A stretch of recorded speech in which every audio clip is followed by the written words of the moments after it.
I'm watching Pastor Dan here trying to we got it fixed now. We get out of this briar patch. Yeah. Yeah, stepping and fetching, being in the weeds. Yep. I'm going to get you know what? This is why they have. That's why we learned how to edit back in the day with the razor on the angle.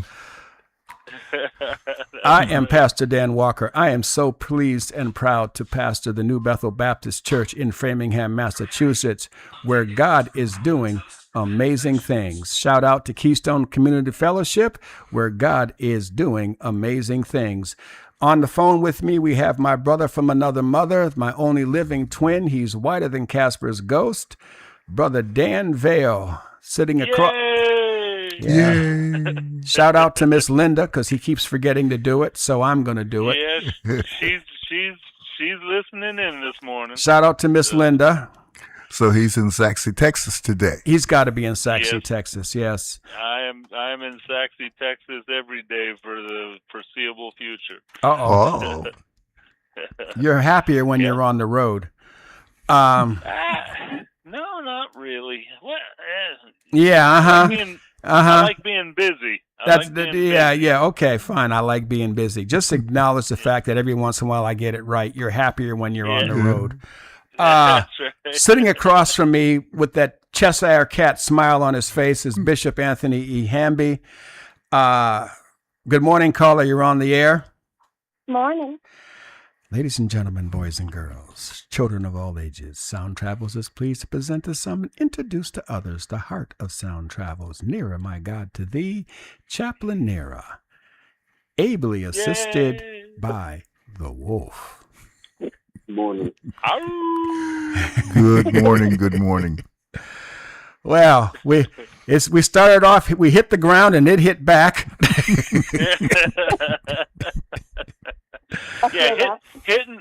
Hitting the ground sounded so much better when we were younger, you know? Yeah. We bounced at that point.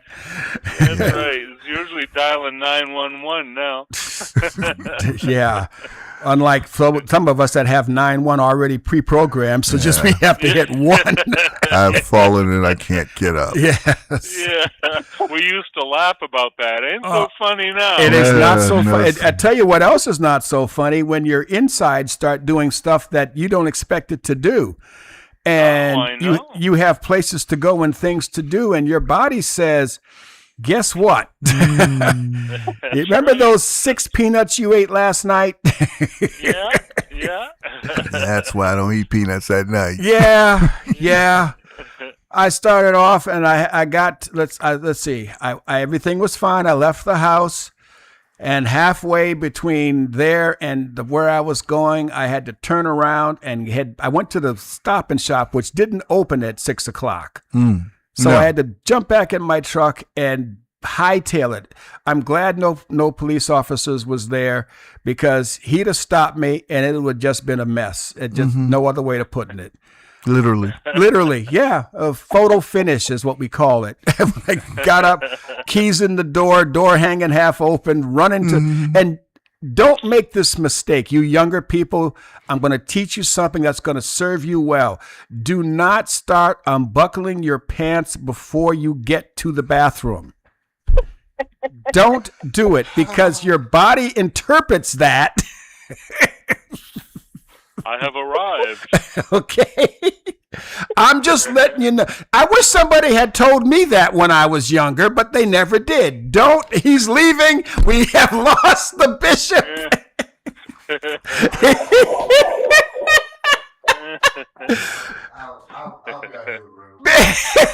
Bishop has left the building. Come back.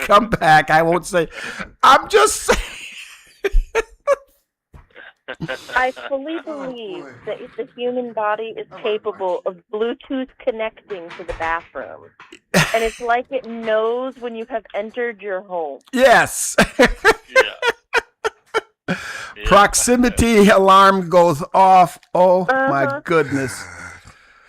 But these are the things. You didn't eat any of that, lettuce that is supposedly causing problems, did you? Yeah. Are we really going to talk about our gastrointestinal issues? Yeah. Not anymore. I've said everything I needed to say about them. Okay. When we were younger, none of this stuff mattered. Yeah. I distinctly recall getting the urge at 2:00 in the afternoon and not going until 6 without any problem whatsoever. If I leave again, I'm not coming never- back. Okay, all right. We're going to change the subject. We don't want to lose the bishop. Well, sound travels is real. I just, we do talk about real stuff. And the old folks knew this. That's real. Yeah. That's definitely real. And the old folks knew it, and they tried to warn us. Mm-hmm. And we didn't believe them. We didn't listen. We didn't listen. No. I will say there is a caveat to all of that. There has to be. Chronic illness and being a woman who has been pregnant. Both of those things will make you feel so very old in that fashion, and you will absolutely believe it. Yeah. Even if you are younger. Yeah, she's absolutely right. She's right. Yeah. And that's part of the reason why I thank God for being a man. Yeah. Honestly. Yeah. And for these men who seem to think that they feel like a woman, have no clue. Yeah. I don't care how many estrogen tablets you take, what procedures you go through, you're never going to feel like a woman. Yeah. There's something about being afraid to laugh in public that guys don't even think about. Yeah. Never crosses our mind. Or a sneeze. Yeah. Never crosses our mind. Well, being a Canadian guy, I always get excited. Despite my disappointment in Canadian politics and culture up there these days, I do get excited when Canadians come up with a hero. And back 25, 30 years ago, there was a singer named Shania Twain that came out on the scene, and she was so talented and so beautiful. I still think she was from out of town, because that's not what Canada's been. The views and opinions expressed are those of Dan Vale, and and definitely do not represent the views and opinions of Naira, Bishop, the Wolf, or myself. Listen, there's a reason I came to the U.S., and it wasn't all about politics. But it was. Wow. I have to agree with him, though. Oh no! Again. Oh no! This is happening. Yeah, again. Bishop and I'm telling you, we're like Nira, please check outside, see if dogs and cats are living together. About the time you get into Buffalo. Well, yeah. Okay, listen. Yeah. I've been to Buffalo as many times as I've been to Ohio, because I always go through Buffalo. Yeah. Unattractiveness lives in the frigid areas. Yes, it does. It does. Okay, we just lost all of our northern listeners. We're trying. Listen, for those northern listeners who are offended by this, please trust me. He does not speak for me. He does not speak. No. We're going to change the subject. We're changing the subject. I'm putting my foot down or pushing the button, either one. But we're changing the subject. Let's talk about something that won't get the FCC or our show canceled. Lindsey Graham? I was just saying about Shania Twain is all of a sudden she's a good, wholesome, healthy hero for all these young Canadian girls growing up. Good. And of course I ran out and I bought her CDs and whatnot, and I'd be driving down the road, and what's her big favorite? Feel Like a Woman.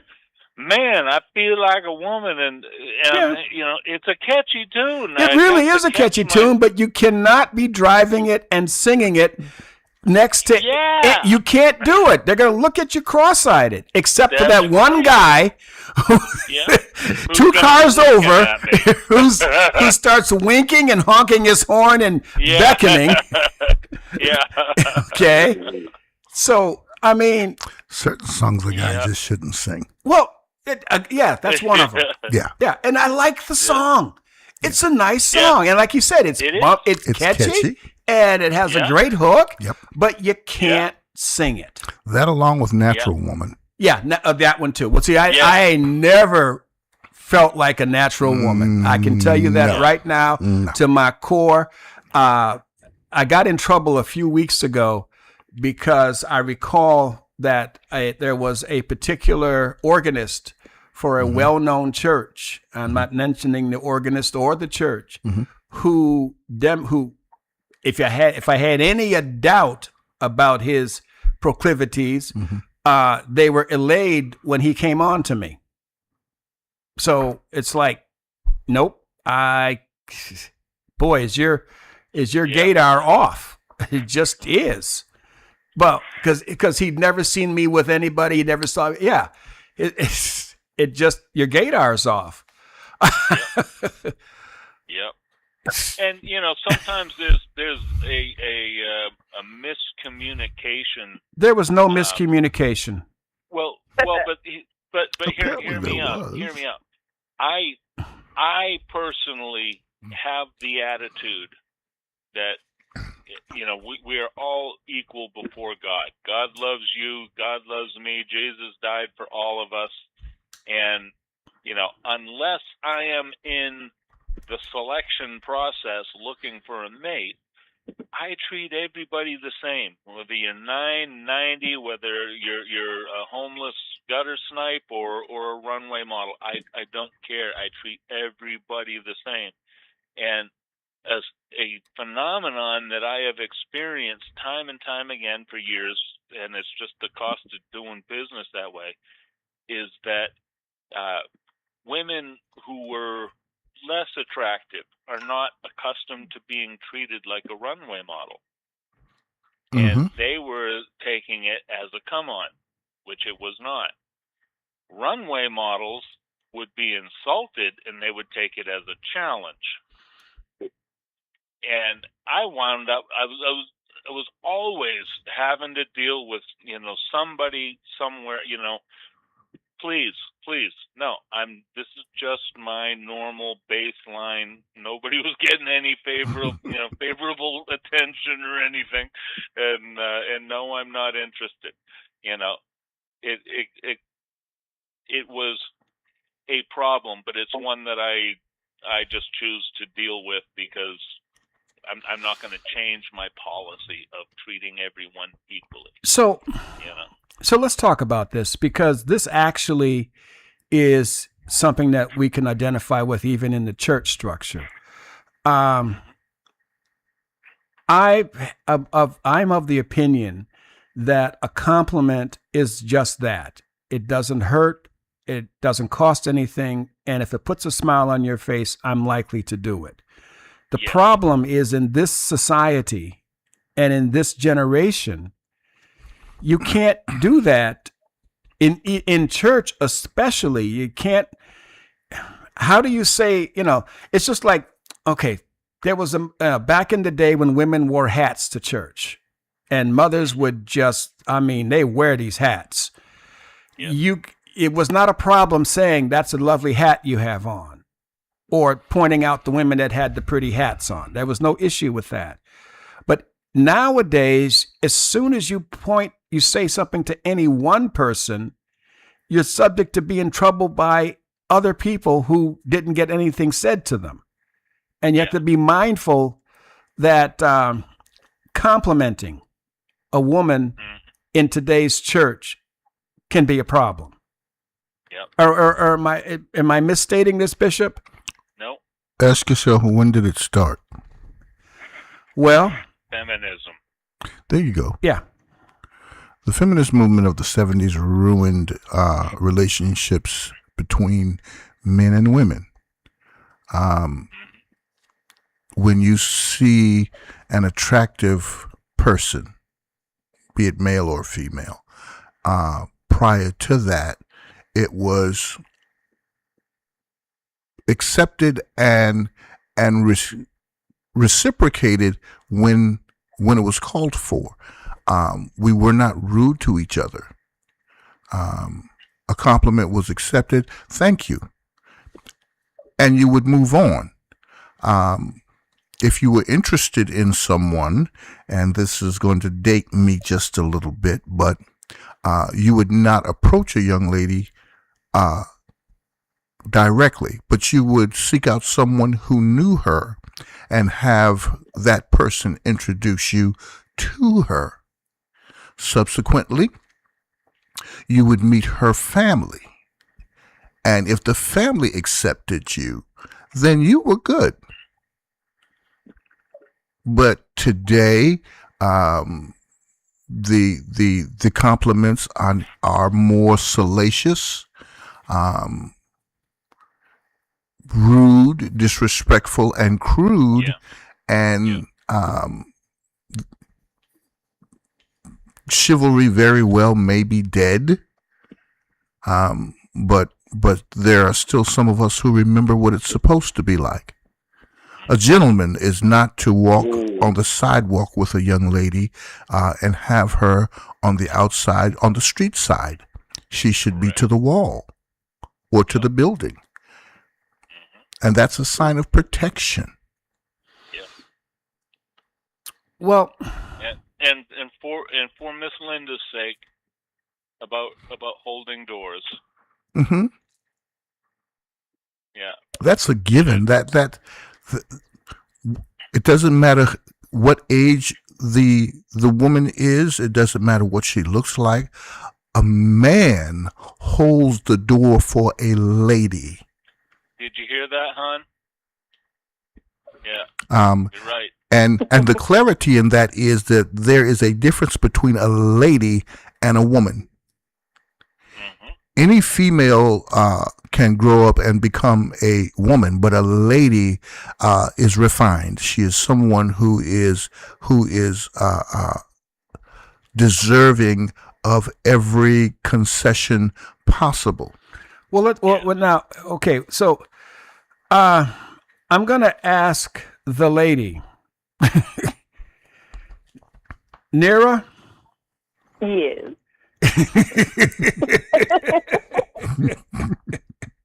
Put Wolf on. No. So it's actually funny because I grew up, knowing that was what was supposed to be done because my parents come from that day and age where that was what was done. Now, to be fair, my parents did not do those things on a regular basis, but it was taught to me and my brother that, a man is supposed to open a door for you, all these kinds of things. And for my dad, not that I learned this lesson well, but, or at all, but my dad basically told me that if a guy's not willing to open the door for you or pull the seat out for you, he doesn't really care about you. Mm-hmm. If he's not willing to walk on the outside of the street, he doesn't care about you. Now, like I said, I didn't learn that lesson until I was in my 30s after my, first 2 failed marriages, but still, I'm a late bloomer. It's okay. But now it's funny because I'm not allowed to touch door handles. Mm-hmm. I'm not. If I get in the car, Wolf will give me this look, and he's like, "What did you just do?" And I kind of was like, it makes me blush. I'm like, I touched my door handle. Mm-hmm. And he's like, you're not, his specific words to me are, a queen never touches a door handle. Mm-hmm. Yay, Wolf. Yes, And Brother Wolf. Woo, woo, woo. Yeah, shout out to Brother Wolf. That's the way to do it. Mm-hmm. And my daughters are not allowed to touch their door handles when they come with us because he's like, it is my job to show them how a woman is supposed to be treated. Yes. Absolutely. Yes. And so we will walk, and he will walk on the outside of the girls or of me, or he will open doors, he will pull out chairs. And they just look at him like he's grown 3 heads when he does it for them, and it's funny to me. Mm-hmm. And it's not the norm for me anymore. Yeah. And, I didn't grow up that way necessarily, and so I'm still, even, this far into it, I still sit there and go, oh yeah, hang on, I should stand here and wait. And it's attractive when he opens the door and does those things. That's and what I was everyone about else to kind of ask. looks at it like, wow, because it is seemingly dead. See, I was walking yesterday, boy, walking with my wife yesterday, and we're walking from the truck back to the house, and it's not that far because I had to park up the street a little bit. We're walking arm in arm, and people were looking at us. Yeah. And when we're out on the street, sometime we're walking together. People will look at us if we're holding hands, or if I'm picking at her. Where people will look at us, and you guys are such a cute couple. You do realize we're both 90 years old. Well, I'm 90 years old. She's, 14 or whatever her age in her head is, but I'm 90 years old. We stopped being cute 20 years ago. Yeah. But this, what is such a cute couple? And I'm thinking to myself, why can't more couples be that way? They don't like each other. That could be the case. They don't like each other. Yeah. There has to be You pick at Sandy. all the time. Yes. All the time. Look at that look on his face, people. Yeah. He seriously picks at Sandy. And I love it. Yeah. But I recall I must have been about 15 years old at the time. My parents went shopping one Saturday. When they came back, I got the bags out of the back of the car, and I figured, I'm strong enough. I picked up 4 bags, but they were fairly heavy. And my mom was up in front of me, and she was walking kind of slow and taking her time. And I figured, I know where this is going. Go ahead. I went to walk around her. Did you make it? If you didn't know, my father was a World War II veteran. And he snatched me by the back of my collar. And I'm struggling with those bags. And he looks at me, he's like, boy, don't you ever walk through that door before your mother again. Yeah. I do it. Haven't done it again since. Yeah. Yeah. Dan, we have a mutual friend whose first name only is Hal, and Hal and his wife raised 3 great kids who've grown up to be just fine adults. And I asked Hal one time, I said, in this day and age where, it seems like everybody's got one kid in rehab, one kid on parole, and one, I said, how'd you do it?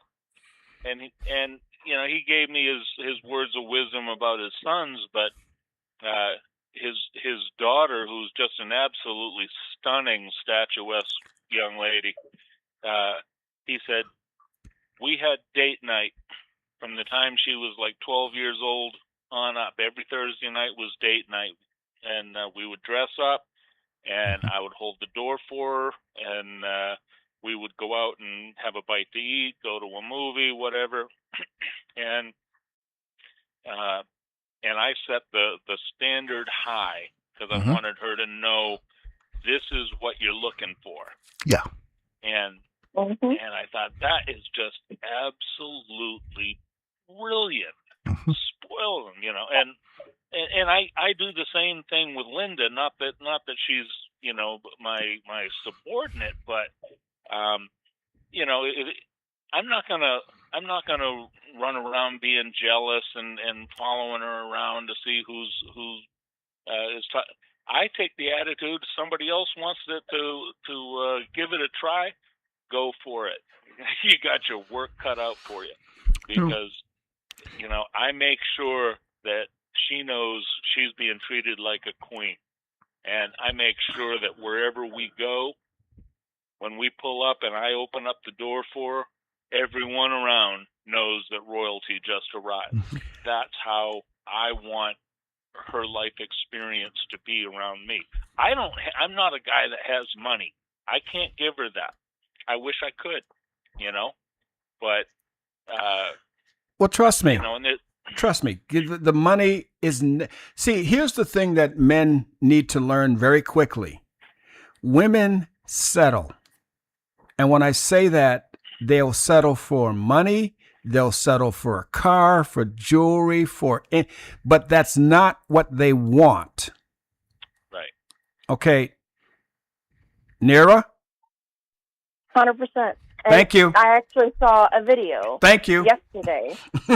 It's so true. I saw a video yesterday, and the video was it was this person who was reacting to another video he had seen, and the video was this younger man, probably in his early to mid 30s, and he was kind of basically doing this little thing where he has his wife's like makeup bag sitting on the counter, and he's like, guys, one thing that I do is about once a week or so, I will go into the bathroom and I will purposefully look through my wife's makeup, her, shampoo and conditioner, all those things to see if she's getting low on anything. And I will make sure to go purchase another one so she does not have to be inconvenienced. And he said, one of the ways that I look out for her and take care of her is I try to get rid of any future inconveniences for her as much as I can, because I know her life is harder than mine. And so he's like going through and he's like, it looks like she's out of this and this. And like all the comments under the video, wow, you're putting in so much effort, all this. And he comes back with a response video and he's like, no, guys, the bar is set in hell at this point. Mm-hmm. He said, it's not that hard. He said, how do I know what to get her? Because I have the thing with me when I go. It's not that hard to go, does this match this thing? Yep, cool. We've matched parts for cars for years. You bring in the carburetor to match it to the carburetor. We know how to do this. Exactly. And he's like, it's not that hard to do it, once a week and go buy one thing when I'm already going to be out of the house anyway. He's like, it's not an inconvenience to make sure my wife is taken care of. But you have to care enough to do that. That. You have to care enough. Now, the Bible teaches us that, and I know that today's society is opposed to it, but the Bible says that the woman is the weaker vessel. And it seems we've forgotten that. It doesn't say that you're the lesser vessel or the subordinate vessel. It just says you're the weaker vessel. Mm-hmm. If men will remember that one lesson alone, women will be treated so much better. And women have to allow men to be that and to do that. Yep. Yeah. Well, here's the problem with that. If you're going to create a society where male and female are constructs, are thought processes, and have nothing whatsoever to do with biology, logic and reason, to me, fall in that category, then you are going to, anything that demeans actual women is not going to be on your radar. But here's the thing I never understood. And this is for anybody out there who's willing to call me and explain it to me. In a male to male relationship, two guys, there is always a female component. One of the men is playing the female role. Why? In what type? We're two guys sitting in this studio here today, and neither one of us are playing a female. Correct. And sitting at home with Nira is the wolf, and he ain't playing a female either. So, so you're speaking specifically of a gay relationship? Yes. Okay. But this gets me into trouble because I'm not gay. You know why it gets you into trouble? Why? Because you're not gay and you're not gender confused. Okay. So how can we have a problem with women if we try to be one? and don't understand that what are we being? We're being subordinate to another male. And that's as polite as I can put it. And still remain within FCC guidelines. Gender confusion. Can I be tongue in cheek about it and give you the answer? Of course. Please. Well, this town ain't big enough for the two of us.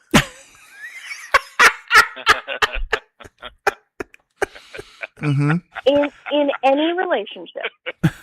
any relationship, whether it be heterosexual or otherwise, Mm-hmm. it always comes down to, unless you both agree on something, which is a biblical standard, unless you both agree, how can you go in the same direction? Right. And so someone has to take the lead. Now, in a healthy relationship, that flows and fluctuates based on what decision needs to be made Mm-hmm. and what it involves. But from what I have personally witnessed, and I could be very wrong, but from what I have personally witnessed in any same gender relationship, there's too much of a butting head unless someone takes the more subordinate role. And again, that tongue-in-cheek idea, Mm-hmm. okay, if you have two males in a relationship in the same home, who's going to do the dishes? Who's going to do the laundry? Who's going to do the things that are the more effeminate, quote-unquote, role in the home? Somebody's got to do it. And so who's going to lesser themselves to do that thing and get it done? See, and this becomes the issue because that gets translated. See, Mm-hmm. That's the problem, yeah. now, I know of a couple, female, that are a couple, no question about it, and they decided that they wanted to be a quote-unquote family. So they went through the in vitro fertilization process. One of them had children. Okay. And I thought to myself, So as much as you don't need a man, you need a man. hello. Yeah. Yep. As much as you don't need a man, You need a man. you need a man. And now you have a man because the child was a boy. Mm. Okay. And now you're raising him like he's a little girl. And now you're raising him. I mean, Well, okay. I'm going to get you in trouble. Women are- I'm going to keep my mouth shut. no, don't keep your mouth shut. This is called a talk show. And Women are far more complicated creatures than men are. We Amen. tend to be very basic, and we're the 57 Chevys of the world, and Fords. and women are, yeah, either or, and Thunderbirds, and to women be are the exact. Maseratis. They're beautiful to look at.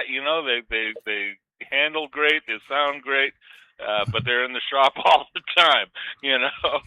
And just Listen. There's a statistic out there that every comedian is having a ball with right now, and the highest divorce rate Mm-hmm. in our in Western culture is two lesbian women. Hmm. They're the highest divorce rate, highest domestic violence, highest everything. Mm-hmm. Then it's the traditional heterosexual couple is the next highest, and the lowest divorce rate is gay men. And of course, every comedian says, "Well, that's the only one where there's not a woman to meddle in things." the views and opinions. Yeah. Well, and I'm just saying this. Yeah. The statistic is fact. How you interpret it or tell it as comedy. But here's or the whatever, question. That's up to you. But Here's the question. Why, what is so, and see, and the problem is that all of us here who are talking about this are talking about it from the heterosexual point of view. Mm-hmm. Yeah. And we're all talking about it from the Christian perspective in terms of biblical definition of marriage. Mm-hmm. So whether you like, whether it's Christian or whatever, the biblical perspective of marriage is where we all come from. Mm-hmm. So we don't really have anything to say about this because we don't understand. We can't understand because we're not part of it. How is it that two men come together in a sex relationship and one of them becomes the female? How is it that two women come together in a sexual relationship and one of them has to put on the appliance?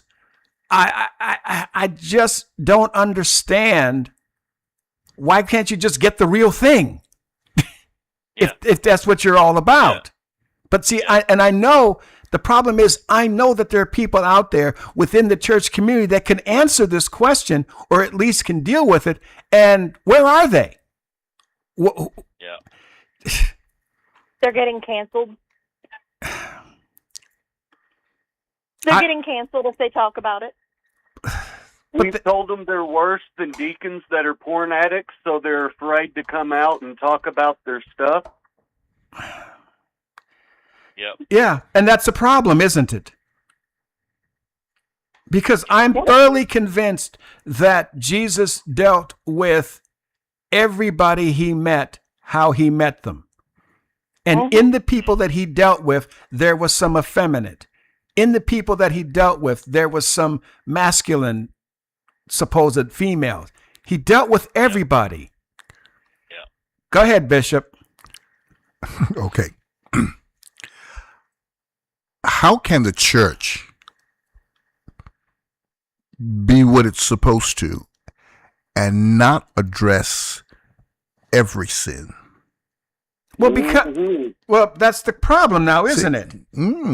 It shouldn't be, because we elevate some sins above others, and then we wink at some. Yeah.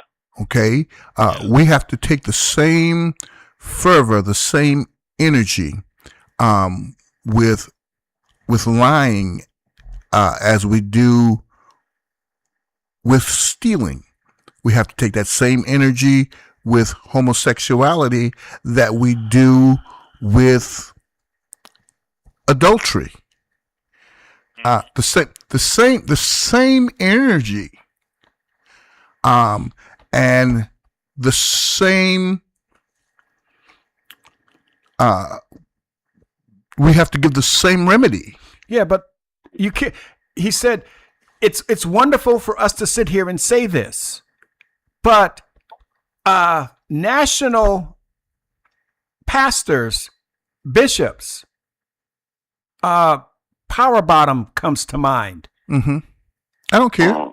I don't care that your position in the church, your position in the community, your name, your fame, whatever it may be, your whether you're famous or infamous, doesn't matter. Sin is the core, and Jesus Christ is the cure.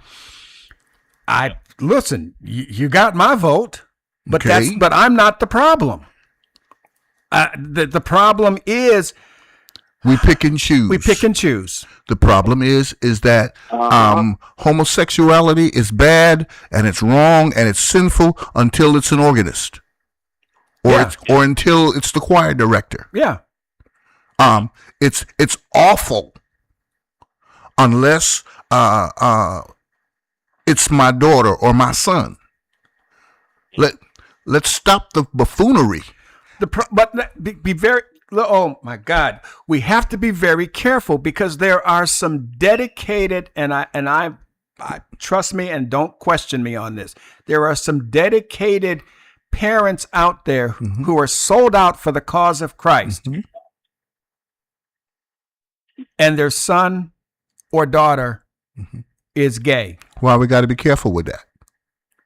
We're not careful if the son or the daughter's a thief. Let's stop picking and choosing where we're going to be careful and where we're going to back off at. That's the problem. We're trying to be too careful. We want to be politically correct and not spiritually upright, not Let's be biblically. honest here. The American church calls out homosexuals more than pedophiles. Yeah. And the homosexual community will tell you privately that they abhor pedophilia. Mm-hmm. Yep. However, they're not so private about it anymore. well, yeah, they've had no choice. However, the gay prostitute that I talked to personally said to me, the younger he could act, the more money he could make. Mm-hmm. Yep. And a chill went up my spine. Have you heard of the hair Very. theory for waitresses? The what? The hair theory? No, he The said hair cautiously. theory for waitresses. No, so the hair theory for waitresses, and this is a proven statistical fact at this point, that the more childlike your hair is that makes you look younger, the more tips you'll get as a waitress. And so I've seen many women, put this to the test. And so they'll, put their hair up in a, say, ponytail, basic ponytail, and they, see how many tips they would get. Or they will put their hair in pigtails, or they'll put their hair in a braid, or, whatever it is. But the more childlike their hairstyle, the more tips they get. I've never And tested actually, it, but I. Urban. A video I saw yesterday actually was quite interesting to me. And it talked about how she has noticed she actually works for the local crime division of her police department, specifically crimes against children, et cetera, and how the older the child gets, specifically female, the second she gets a tattoo, she is no longer going to be considered for that kind of crime. Because if you have a tattoo, it signals that you are an adult and you have self-autonomy. And she said the more bare your skin is, that equates you mentally more as innocent and who does not have your own bodily autonomy. And She said if you get a tattoo or a piercing, you are automatically not going to be on that list anymore. Wow. And that's just statistical fact. and I mean, wow, that's. I mean, let's call this out. I've been wanting to say this in public for a while. We live in a day and age right now where people who hurt women and children are being enabled and placated by the powers that be. And good men have been discouraged to use any form of physical force or violence to deal with this. Now that the Epstein files are out, we know why. It's because the very people that have been demonizing physical force against them are the ones who are doing it and are trying to save their own skins. I mean, that's number one answer. Bingo. Yeah. Yeah. It's you're absolutely right on point. But in your own church, what do you do? Mm-hmm. How do you display the love of Christ? The gay couple comes in. He is ultra masculine and he is ultra feminine. And they come in, and there's two scenarios. They sit quietly, they listen, and they're respectful, or they're camping it up. They're hugging on each other. They're touching. They're playing heterosexual games, whatever they are. Now, first, quite frankly, and it took me a long time to get this, real heterosexual couples secure in their relationship do not blatant PD, public display. They don't do it. They don't have to. If he's doing it blatantly, and I'm not talking, and now I've learned because I'm older now how to pet her on her behind and nobody see it. I've learned how to do that. Okay? I've learned how to give her. That's a good skill. It is. It is. And you can't be taught it. You have to learn because every behind is different. So you have to learn. But the reality of it is, it becomes an intimate act in public that lets her know that you care about her in such a way. It's not for the public to see that you're doing it. That's the key. Yeah. Mm-hmm. The church has to love the sinner and hate the sin. Love the sinner and hate the sin. All of us have come to church with one issue or another. It doesn't have to be the homosexual issue. We came to church with sin. Right. Okay. Pick a sin. I'm guilty. And if we're going to say that we're the messengers and the emissaries of the Lord Jesus Christ, then we are first compelled to love that sinner. Love them to the point where they are willing to come to the cross. Know this about Jesus. When he chose his disciples, each of them had a problem. But when he chose them, he said that he would make them fishers of men, fishers, not cleaners. Right. That is the job of the Holy Ghost. Mm-hmm. If the preacher preaches the gospel, let the word of God do the cleaning. Let the Spirit of God do the cleaning. All we have to do is love them to life. But does that mean we have to tolerate the public displays? Love the sinner and hate the sin. I understand that, but give me a way to do that. This guy is sitting in my church with a blonde wig. Mm-hmm. He's 6'3". Well, here's the first question. Is he saved? Because if he's not saved, there's not much you're going to be able to do about that. Because we're not, a sinner's going to act like a sinner. If they're not saved, they're outside of your purview right now. I agree with that, but I come in and see, I'm doing what I do because this is important. Mm-hmm.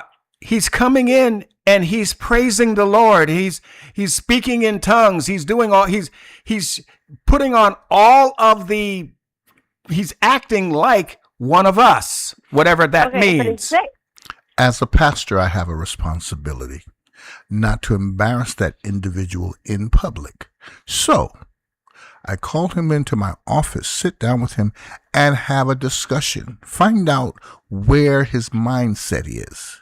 And okay, do you understand that your display is that of a feminine nature? And okay, depending on what his answer is, okay, what does the Bible say concerning that? Not just homosexuality. Let's put homosexuality or lesbianism on the shelf for a moment. But the Bible also impresses upon us that a man should not even present himself in an effeminate way. Right. And that's the issue, because we can't be childish about what effeminate means. No. We can't do that. Paul warns against a man wearing soft clothing. Yeah. Yeah. Okay. So here's a very real example. Okay. I once knew an individual who was a nudist. Very proud to be a nudist. Mm-hmm. And that was just something that had come from a lot of issues in their past that they never fully revealed to me. Mm-hmm. But the way that we got around that factor was this person had absolutely no problem being a nudist around everybody else. Did not care whatsoever. And that was where we got him. And that was the conversation was, number one, you look them dead in the eye when you're talking to them. But number two, it was, hey, look, I'm not trying to say that you have to change for everyone else's comfort. Mm-hmm. I'm not trying to say that you are doing something wrong. I just said, look, do you genuinely care about the other people that are around you right now? Mm-hmm. And the answer was yes, because this individual did genuinely care. They were a baby Christian at the time. Mm-hmm. And God had not gotten to the point in their walk that was something that was being dealt with at the time. God was still dealing with a whole bunch of other really big things first, because this was a symptom of a deeper issue. Obviously. And so God was dealing with that. But it was making people uncomfortable because I was not socially acceptable. That was not okay. Mm-hmm. And it was like, look, do you genuinely love the other people that are around you? Well, yeah. Okay, with that in mind, you are causing a stumbling block for the other people that are around you in this moment Mm-hmm. that do not believe the same way you do, that do not see things the same way you do. You are causing them a stumbling block. Mm-hmm. So what can we do to help you not cause that stumbling block? But also, they also need to understand that there is a deeper issue here that is being dealt with. They only want to deal with the symptoms because it's what's affecting them currently. And it turned out that basically the compromise was he wore a kilt. Okay. He wore a kilt when he was around other people because he loved them. Right. I think PDA is the same idea. Look, do you love the other people around you right now enough that you are willing to put that more to the background and not the forefront in this moment? Well, Paul puts it this way. Paul says, if eating meat offends my brother, I won't eat meat before him. Right. Yeah. So he didn't say he was going to stop eating meat, but he just wouldn't do it in front of them in order to win them, in order not to offend them. Exactly. Go ahead, Wolf. So if I may, you were asking for the practical solution of a male homosexual couple is in your church and they are having some very apparent public displays of affection. So I was actually having this conversation with our pastor a couple of months ago, and kind of what we discussed is this idea